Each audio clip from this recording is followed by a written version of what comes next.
On the set, on the scene, welcome back to the Bricks.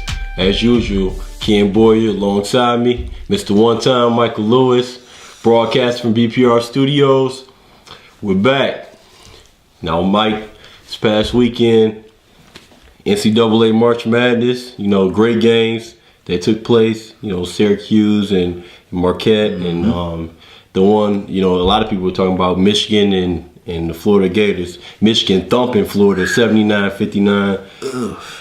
And Jerry Jones playpen. I mean, what you think about how everything shaped out? Well, you got to think as far as the Florida-Michigan game goes, that was unexpected. Yeah. You can even listen to the commentary. They didn't expect that. It's almost like they kept waiting for Florida to make that run and make an adjustment. Yeah. Michigan just kept pounding them. It's almost like the closest they got was really, 17 points. Yeah, I mean they got it down to 11 at some point in the second half, but I mean it was a complete. I mean, Michigan came right out and just punched them right in the throat. Right off rip. Like right off rip, just punched them right in the throat. And the thing is with that was a little bit confusing with Florida is the fact that they usually do, pressure you, full court. But I think they shied away from that because they seen how Michigan took apart VCU. So that was kind of strange to see them back away from that a little bit in the pressure. I mean, Nick Stauskas, the hero, the guy that I told you, that if this guy steps up, he is that X factor, that guy that if he steps up, he has yet to be, the Nick Stauskas that we've seen, while people wondering, why is this guy in the starting lineup and things like that. He actually stepped up and became that guy, Well, I mean, the thing, too, is I guess you got to pick your poison with Michigan. You know what I'm saying? Florida's probably thinking, okay, we know about Trey Burke. We know about Tim Hardaway. We can't let them beat us. Yeah. Let's play this zone out. We'll see if Stauskas can hit a few. He's 2 for 12 coming into that game. Why not take chances with it? Right.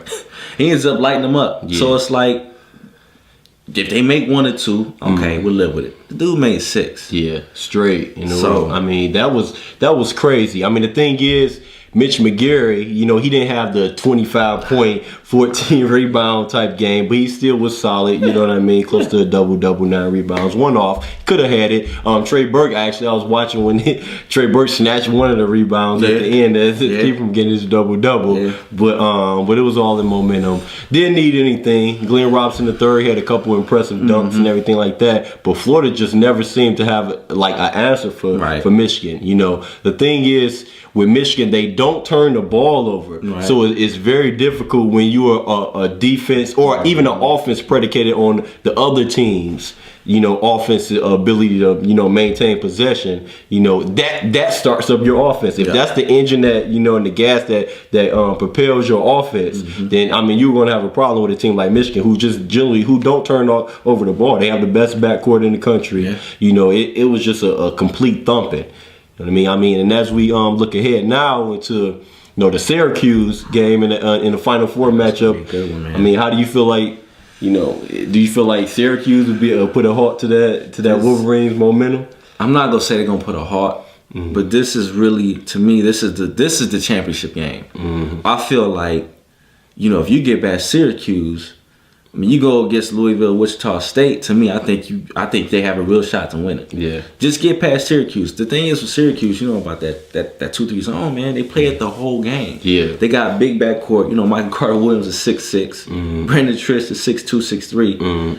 So them going against Burke and Hardaway, now we're gonna see, can y'all handle it? Because really, you got to penetrate that paint, man. You're going to have to. But the thing is, I think people fail to realize, I mean, Michigan went up against that 2-3 zone. I mean, different teams, threw it at them a couple times. But they played the best. Even Florida tried to throw it at them a little bit for a minute, but they got out of it quick because Nick Stauskas was hitting step-back threes. Yeah. But Syracuse is more of a matchup 2-3 zone. They with man-to-man tendencies. The way that they play their 2-3 zone, they sit in it, but they also, you know, try to guess where you're going to pass the ball at. They try to jump those things. So they're constantly moving. You can see when Syracuse jump to their man or when the whole defensive side rotates to whatever player or whatever side the ball is on, you see their eyes though. Right. You know what I mean? That's the thing I noticed with their eyes. They're looking at that guy and anticipating that and moving to there. Yeah, everybody's athletic and real quick. Mm-hmm, you know? Yeah, but the thing is with them, and people usually with 2-3 zone, the weakness is in the middle. You know what I mean? Right. Or that defense, and you try to get it into that person who facilitates it. I don't think that that's the thing. I don't think that should be the thing, mate, because they'll eat you up that way. I think the way that they should attack that 2-3 zone, the fact that it has the man-to-man tendencies, I would penetrate with a person like Burke.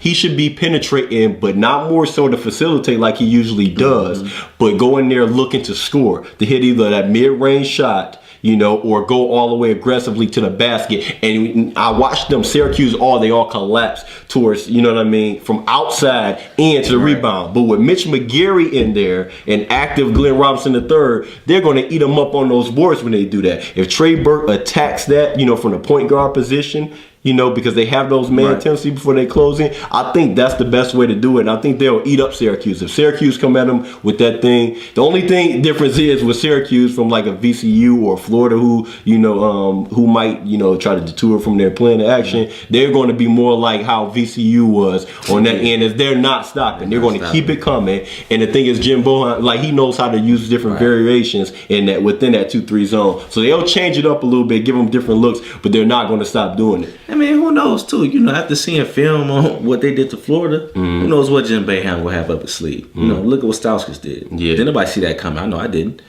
I mean, we know overall he shot 45% from 3 during the regular season. Real good shooter. I mean, we're not taking that away from him. Yeah. But after you see film what he did against Florida, I mean, you're really going to have to prepare against everything. Because Jim Boeheim is a really, you know, decent record. You know, once you get to the Final Four, we know we haven't done anything since Carmelo Anthony back in 2003. But his record against Jim Beeline is pretty good. He's undefeated. You know, last time they played each other, they lost. Yeah. You know, so. And that's another thing. I mean, these teams, I mean, you'd be surprised. The teams may not be, because Michigan has so many young people, and of course, it's a whole different influence in Syracuse, but these two coaches are pretty familiar with each other through their circuits being ran in the Big East. So it's not like, you know, John Beeline is going to come into there. I mean, he runs different variations of, you know, the 1-3-1 zone. So he's real familiar with these things that happen in Pitt and, you know what I mean, all these different things. So they're not entering into that with a blank scouting report. You know what I'm saying? So I really feel like it's going to be a match of wits on that end. But when it comes down to it, it's going to come down to the players. And I feel like, you know, Syracuse, Trey Burke isn't Jordan Holmes. You know what I'm saying? Like, it's not the same thing. And Tim Hardaway Jr. isn't even Victor Oladipo. Yeah. You know, Tim Hardaway Jr. here. I mean, these guys are pulled up from, you know, NBA range. Yeah, not at all. I mean, so if people talk about Michael Carter Williams and his size and his length, and he's 6'6", so is Tim Hardaway Jr. You know, he's 6'6", 6'7". You know what I mean? Glenn Robinson III, they're long and athletic as well. And, you know, Mitch McGary, I'm telling you, you're going to be coming off of those screens with that monster thinking you're just going to go with a zone. He's gonna eat you up on the boards, you know, on that tip. So, I mean, I'm really looking forward to that. I really feel like, you know, Saturday night. Yeah, Saturday night, man. Late game, prime time. Who you taking? Throw that out there real quick. Michigan, man. After I seen what they did to Kansas in that stunning comeback, you know, that thriller, I said, you know what? Let's go with the hometown, man. Let's see if they finish it out. I'm going with the Wolverines too, man. We going blue. I feel like don't knock them till you knock them off. I mean, somebody have to beat them. Then that's when I'll pull away. I'll hop off the train. But, you know, I'm on the Wolverine Express for life, though, anyway. You know, go blue. Michigan, baby. Broadcast from BPR Studios, Ken Boyer, Michael Lewis. We'll see you soon.